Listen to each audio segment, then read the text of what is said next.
Ankylosing spondylitis के अंदर जो वर्ड एनकाइलोजिंग है, इसका मतलब होता है स्टिफनेस या फाइब्रोज हो जाना। आगे चल के जैसे जैसे मैं आप लोगों को समझाता जाऊंगा तो आप लोगों को समझ आती जाएगी आसानी से। दूसरा जो वर्ड है स्पॉन्डिलाइटिस, इसका जो है ये मतलब बनता है, स्पॉन्डाइलो कहते हैं, आपकी जो स्पाइन होती है ना उसके लिए यूज होता है।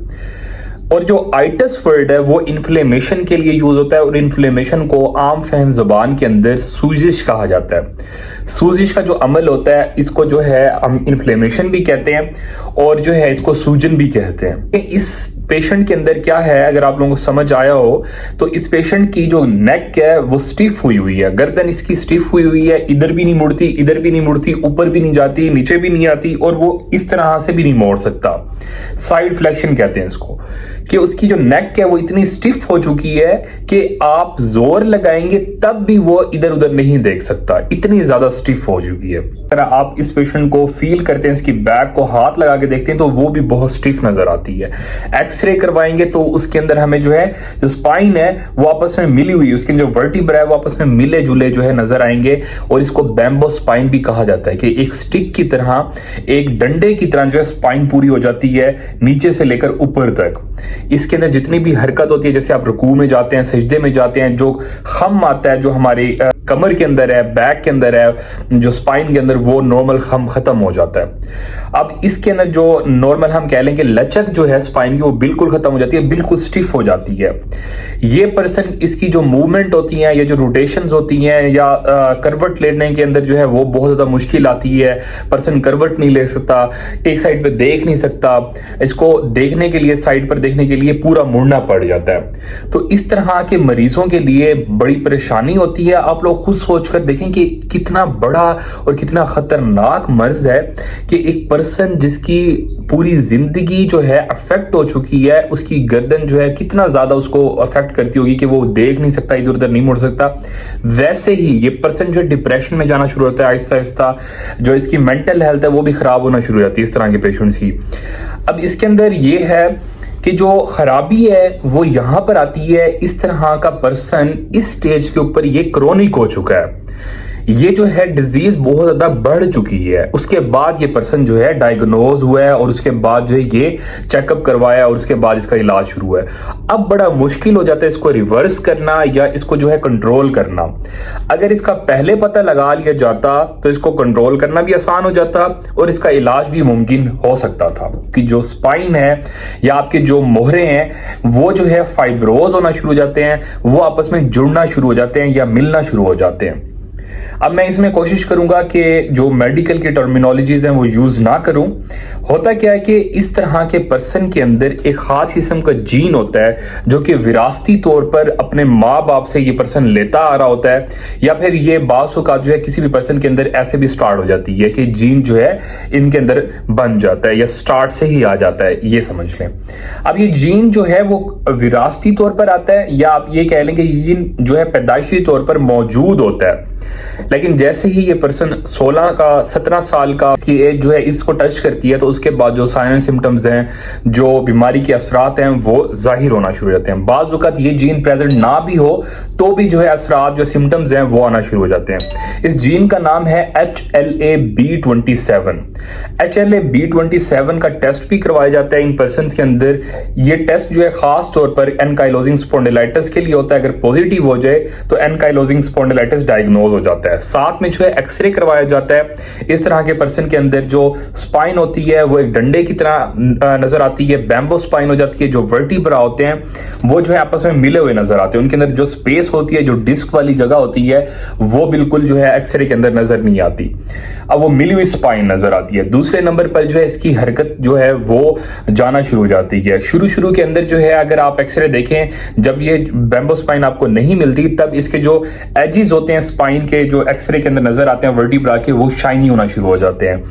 और साथ में जो हमारे पास इसके अंदर ऑस्टियोफाइट्स मिलते हैं, वो भी उनकी जो डायरेक्शन होती है वो ऊपर की तरफ होती है, क्योंकि ये जो ऑस्टियोफाइट्स होते हैं ये असल में जो है ये आपके लिगामेंट्स जो होते हैं उनकी जो ओसिफिकेशन है उसको शो कर रहे होते हैं। आहिस्ता आहिस्ता इस पर्सन के अंदर क्या होता है कि स्टिफनेस आना शुरू हो जाती है, अकड़ाव आना शुरू हो जाता है जोड़ों के अंदर। खास तौर पे जो आपका सेंट्रल है, जो सेंट्रल आपके जॉइंट्स हैं, जैसे स्पाइन आ गई, नेक से लेकर आपके नीचे हिप तक, साथ में हिप के साथ जो आपका हिप और आपके जो स्पाइन के दरमियान जॉइंट होता है, सैक्रोइलिक जॉइंट कहते हैं, उसकी भी इन्फ्लेमेशन या सूजश शुरू हो जाती है, जिसको सैक्रोइलियाइटिस भी कहा जाता है। अब होता क्या है कि इन जॉइंट की शुरू के अंदर सूजिश शुरू हो जाती है। जब सूजिश इन्फ्लेमेशन शुरू होती है, ये इन्फ्लेमेशन का अमल जब जारी होता है, ये आपकी जो है स्पाइन को खराब करना शुरू करता है, आपके जोड़ों को खराब करना शुरू कर देता है, क्योंकि बार बार इन्फ्लेमेशन होती है और खत्म हो जाती है। इस वजह से जो है यहाँ पर फाइब्रोसिस का अमल शुरू हो जाता है। फाइब्रोसिस का मतलब आप यूं समझ लें कि एडहेरेंस बनना शुरू हो जाती हैं, या मैं आपको आम फहम जबान के अंदर समझाऊं तो यहाँ पर सीमेंट जमना शुरू हो जाता है जोड़ों के अंदर।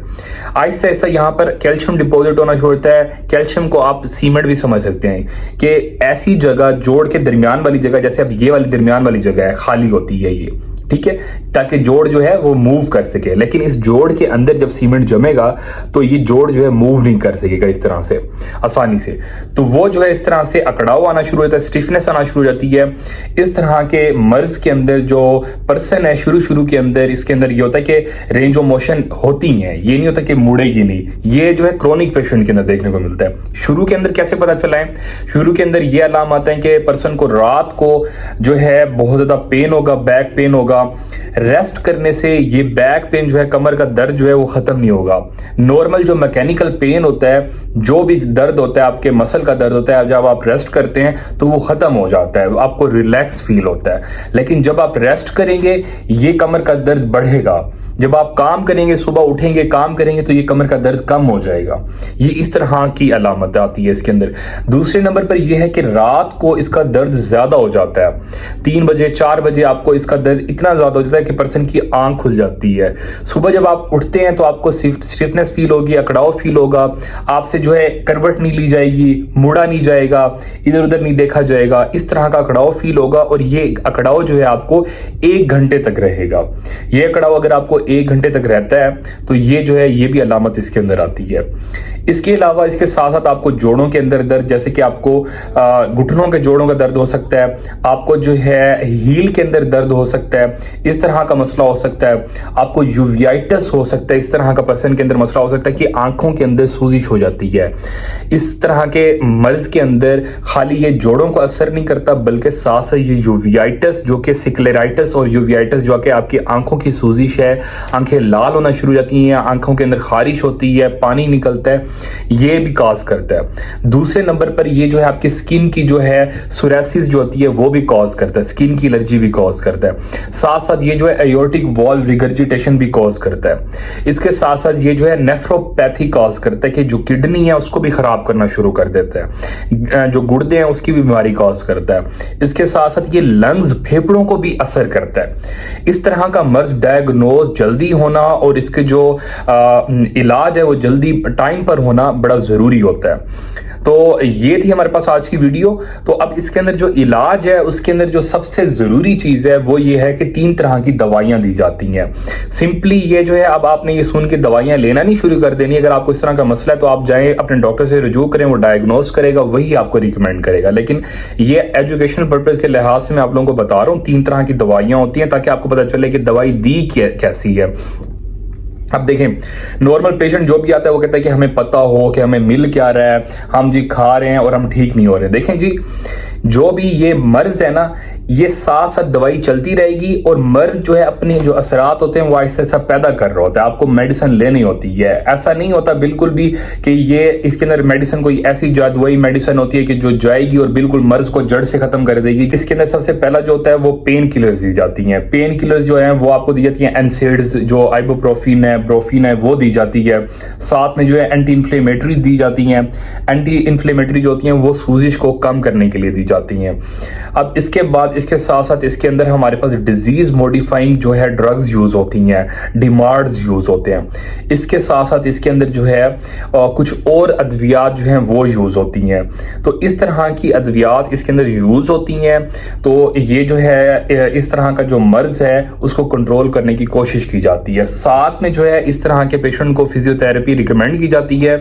उसकी जो मूवमेंट्स हैं उसको बहाल रखने के लिए जोड़ को हरकत करता रहे रहे और जोड़ की जो हरकत है वो एक ख़ास पैटर्न में होती है और इसके लिए वो फिजियोथेरेपिस्ट से रिकमेंड मशवरा कर सकता है।